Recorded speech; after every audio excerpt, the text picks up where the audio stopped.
Pulpit kubanga nze nasooka okulaba muzzukulu wa Kabanga kupompo ekizimbe ekyo simanyi oba mwali mukiyingidde mulaba Paulo munda simanyi oba mulowooza kifo ky'erubaga naye bw'oba okiyingidde mu kinene kituuza abantu ndowooza nga lukaaga naye kyajjula ne batuula ebweru wonna ne wajjula nga Alex mukulu atandika sigenda kwogera nnyo ku Alex mukulu wano kubanga ffenna twamuwulidde dda buli omuko biri nandyogedde abyogeddeko n'okusingawo ssebo honaleba tusanyuse nnyo ssebo tusanyukidde ddala byokujja tulyanziramu honale bambuuza ti lwaki toddamu si kuddamu natandika dde okuddamu ssebo honalebo tukikwate firimu tusebo so kale kakati nga mmaliriza bwo gye twava Alex mukulu yatandikirawa akaali kavubuka nga ffenna tukyali bavubuka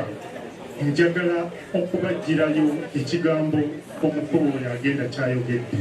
era mbadde mmanyi agenda ffenna tulina okumusiibula naye njagala mugemu ku matu naddala abavubuka ffenna abali wano tulina engeri gye tuli connected ku Alex mukulu bw'oba nga olina engeri gy'oli connected ku Alex mukulu ne bw'oba nga ozzenga munnamawulire ne bw'oba nga ozzenga nze ku kamera kukwata mukolo oli already connected bw'oba nga oli connected kitegeeza oli artist so kino ffenna kitukwatako abasajja ba Alex mukulu ba Kateeta Omumbaale gwe mulaba ayogera kati ba Fire Lutaaya ba Eri Wamala ba Benon Kibuuka ba Abe Mukiibi twalinga ba celebrity naye ng'owa celebrity tujja after nga tetusooka kubeera celebrity tulyoka tubeeyeeko kye tukola nzijukira omusajja Fire Lutaaya abantu abasinga b'ebiseera ebyo baali mikwano gyange ng'omugenzi twabadde nga tulina omukwano oguli awo bwetutituba mukwano kakati Fire Lutaaya yalinnyanga takisi ng'omusanga mu Ndeeba ng'alinnye takisi ne mujja naye mu kibuga nga nva muno mu Uganda n'entambula okugenda naye n'ogenda e Nairobi ogenda okola nga baasi mwotudde baasi ya Karen wabanga baasi ya Karen okola Nairobi Kampala nga naye mwatudde agenda kurekodinga kati obwo bwe bulamu bwabwe naye njagala mubabuulire kino njagala buli omu akisimbeko akayinja kakati buli omu atunuulire abantu abo ebintu bye baakola Fire Lutaaya n'okutuuka kakati ennyimba ze zikyaliwo Alex mukulu n'okutuuka kakati tewali atamanyi Alex mukulu yali ne woba tomanyi bwe yakola naye temwerabira nti emizannyo gya Alex mukulu yokka gyonna nze n'opiniyoni yange muzzukulu wa Kabanga tewali muzannyo gwa bwenkana muli gye mwajjange mulaba zisaaliwo banana tateyalo banana tekulina wadde saaliwo nagulaba nga njeyo nemugoberera muzzukulu wa Kabanga nagwali wagguluko pointi gye nzijayo nti ffenna twakola bye twakola n'okutuuka kakati amannya gaffe gakyaliwo nze bwe nalinga nkola nga ndi ku siteegi ne ba Kibuuka Senkobugere Joy Matogo nabanga sikolera ssaawa eno wenyimiridde wano nabanga nkola kunyumirwa okwagala kyenjagala n'okukinyumirwa mu kukyagala okuba tulina stories twagala okubuulira abantu n'ogibuulira mu Kateeta Omumpembe n'ogibuulira mu Kateeta Omumbaale Basajja Ssubi Kiwummulo n'emizannyo egirala egyaliwo egyabakayimirira ekiseera ebyo so kyengezaako bagamba nti okusobola okukuza kyokola weetoowazeemuko bannanga bavubuka kubaba nga waliwo abazannyi oba ffenna wano tuli babayamawulire n'abafamire naye mmanyi nti bannakatemba ffenna we tuli wano naddala abavubuka we muli nga batawaliwo muddayo mubagambe twetoowazeemu tuleme kulowooza nti nsooka kubeera sereebu nendyoka ngenda ntandika okulanga osooka kulanga nga tonnalanga osooka kumanya kyogenda kukola n'okyagala n'ofuna engeri gy'okinyumirwa nga tewannabaawo nakiraba then n'olyokuvaayo n'okisubstate ekinyumira abantu omanyi bino ebyokubuulira tebinyuma nnyo naye banyosi njagala mbijje kubanga mpulira nti twandibadde tubaako engeri kyetukuuma ekintu kyetwatandika nga kikyagenda kati ngenda kumaliriza nga nsaba abantu mwenna mwongere okuserebuletinga obulamu bwa Alex Mukulu kubanga tebwali bulamu bwa Alex Mukulu yekka. Alex Mukulu was an experience. Ani ayinza okunyonyola ekyo mu Luganda? Alex Mukulu was an experience. Abantu ffenna tulina engeri gye twali moved by Alex Mukulu. Sinzijukira bwe nalaba muzzukulu wa Kabanga omulundi ogwo gwasooka ku popopo obwongo bwange ne butabuka. Simanyi kyabutabula naye bwatabuka. Nagenda okutta engulu nga maze okutegeka sitori ya Kateto Omumbala yenna nenjiteeka ku lupapula ne tutandika okuzannya ne gufuuka kyegwafuuka. Muli mpulira senga teyali muzzukulu wa Kabanga sandikoze Kateto Omumbala. So he is an experience. Tumucelebrating twongezeeyo legacy ye ereme kuba nti efa waliwo ebiyinza okuteesebwa ku bintu tuyinza okukola naye kanene kuba wano kubanga ndowooza nti waliyo abalala abaagala okwogera lwakwata akazindaalo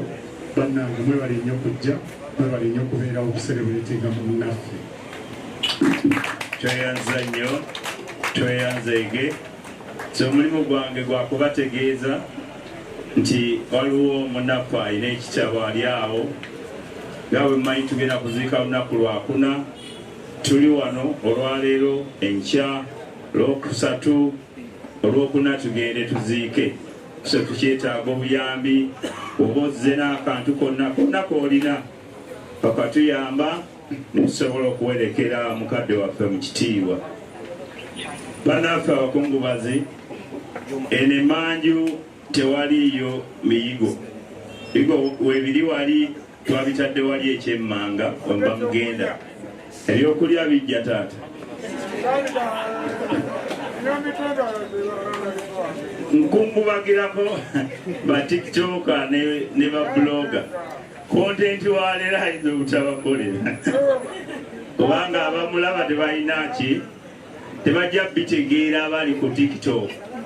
ate n'abaana ba YouTube tebajja bitegeera ababitegeera tebali ku tiktok kati olwaleero mu lubale nga loosi titwafiiriddwa wekitegedde kasobola banyabo kansabe Daddy Grace naye ajje ayogereko amanya bapita kyazi Kenya mu bawala nga nze nkoze nga welofeya olunaku olwaleero nejjo bwe nabadde paka wetunaawerekera munnaffe ako Grace jangu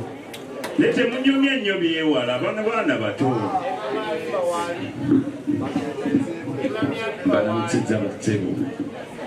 kitalonyo ekya Alex Mukulu nze ntuuka okwogera naye ekigambo nga nva okulaba omuzannyo gwe bayita excuse me mujungu. Omuzannyo ogwo bwe gwagwa namubuuza ne mugamba sebo nze omuzannyo sigutegedde si lwakuba nti gwali mu luzungu n'aŋŋamba togutegedde oli mugezi nnyo naye nange sigumanyi sigutegedde naye tubyogera kubanga bakulabanga obuzannyi ne guggwa bakuyita mugezi nnyo okuva olwo nemanyira ddala nti mukadde waffe mu ati akola byamagezi byereere kitalo nnyo kitalo ddala. Ebale nnyo oli ku mulembe gwa .com bassebo ne bannyabo nyongera okubongera kubawa programu kyolunaku olw'enkya tugenda ku National Theatre eyo osobola okujja abalina ebimuli abalina ki eyo nayo ate nennamirembe nayo bikkirizibwa enkya saawa meka saawa 7 watwagala maiti etusangewo tetwagala tukole ki ffe tuba tugisangawo gundi etandika saawa 8 naye to making sure by saawa 7 we are there then bwe tuvaayo tujja kukomawo wano bwe tukomawo wano ode jagendera esule gyebadde esula then ate enkeera tugende Namirembe naava Namirembe era tukomewo wano then bwe tuva wano ate twolekere ku Lwokuna gye tunaaba tugenda okuziika. Ebigambo bingi nnyo ebyokwogerwa netwala naffe tuwulire ku baana abatoototo mwetumubadde temumanyi Alex. Tewaliyo ayagala kwogera ku Alex gy'amumanyiiko.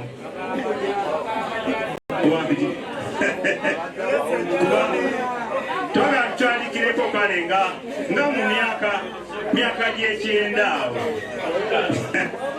Yangu ddya bw'oyogereko gye bali. Kubanga nze mutaaliwo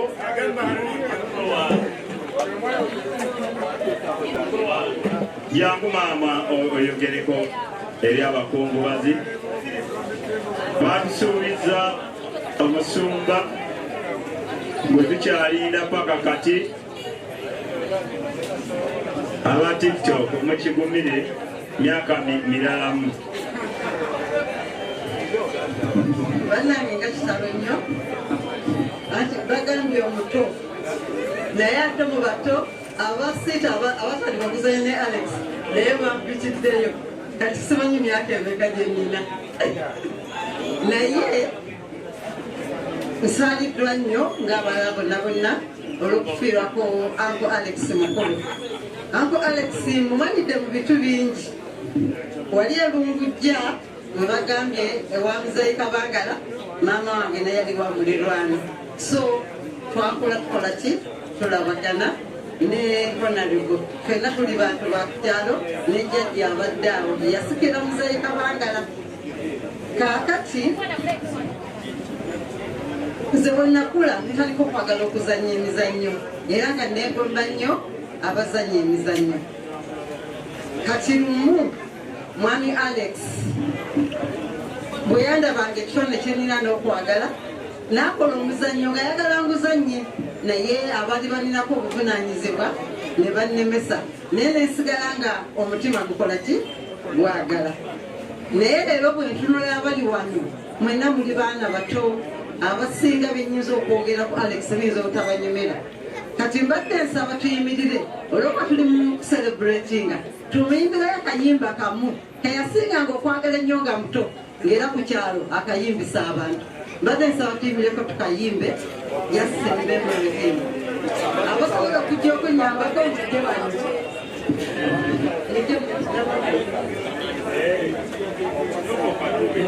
Nafubi yazimba ku mutomu wangu enkuba yatonnya nafubi yagwa tuzokulamusa Ssaabasajja Kabaka emanga mu Kampala kupire na Kivubo musajja mugowo simbula ekiziyiza bevu yatwejjawo tuduke misinde 1 2 1 2 ng'abasirikale Nafubi yazimba ku mutomu wangu enkuba yatonnya Nafubi yagwa tuzokulamusa Ssaabasajja Kabaka nanga mu Kampala kupire na Kivubo zazimye nabirirazo tujja mugowa simbula ekiziyiza bevu nga twejjawo. Rest in peace, Alex Mukulu. Webale nnyo, webalire ddala. Tujja kubasaba mutuuleko ne bw'olaba siyimbye era somera mu ssomero lya Luzungu nga tetumumanyi olwosisi sibulyangana Ab'Oluzungu bwe banajja tunaabiyimba. Kati kimu kye ndabira ddala nti mukadde waffe yafiiridde ddala byebino ebiri mu lumbe wano. Singa yagobye dda kasasiro, singa yatugambye dda buli omwadde ewuwe nkire mukola sitajja mukoowa simba naye nga ate yabiyimba. Nze ng'omuntu n'ekyo nakyogeddeko ti Alex yali anjagala ku byenkola ku Radio Simba naye nga tasobola kuvaayo kuŋŋamba nti muvaala you are good. Naye yaŋŋamba ebintu byokola binsesa naye tebinnyumira. Kati nze ne ŋŋamba omuntu bwe mba musesa nga simunyumira kirimu enjawulo naye nga mwebale nnyo mwebalire ddala okubeerawo naffe nabadde awo wabweru waliwo wa bodaboda yabadde ayogera n'agamba nti naye mumanyi ewa Alex tubadde tutyawo nga mulamu ne mukufaako tewali kawawa yenna ayingirayo luno olumbe singa lujjudde naye batyawe wa Alex tebabadde tebalinyirirawo. Alex ekintu mu bulamu kyabadde asinga okutya si bulwadde adde asinga kutya toyireti ababadde naye mukimanyi nga kyasinga okutya kwe kugenda ki mu tooyi gagamba tooyi tayagala kugirowoozaako kamwe buyonjo bwa Alex babadde nabo ababeera naye bakimanyi. Nayogedde n'eggulo nti nakolanga ne Mwabisa Nkubuga oyo morning show ya Simba mu myaka gyaffe. By then Alex Mukulu was the creative director for Simba. Naye twakolanga show morning show nga Alex tasobola tuga nti baana mmwe basajja mmwe bana ne jini eyo nakaca tibanaye muli kukola bulungi gagamba nze show yammwe sigiwulira mwogera bya kisiru kati ng'ang'ambe ebyekisiro baabifuna atya ng'aleta biwulira kumba abiwulira naye nga tasobola bagamba you guys are good kati Alex bino byonna sigala tugobyedde mwogera biki naye olw'okuba ntaliiwo tumucelebratinga n'olw'ensonga kapite mwami Kagolo badde okola nnyo ne mwami Alex jangu oyogereko abantu bano badde nkulaba nnyo ku channel yo era ndowooza emu ku puroguramu ezasembyeyo wabadde wannaye kale nono obiwa tonneesibaako nasomako basibo ne bannyabo nsensenya balaba Joseph Kagolo yerinnya lyabwe era nze omu ku bapayoniya ba CBS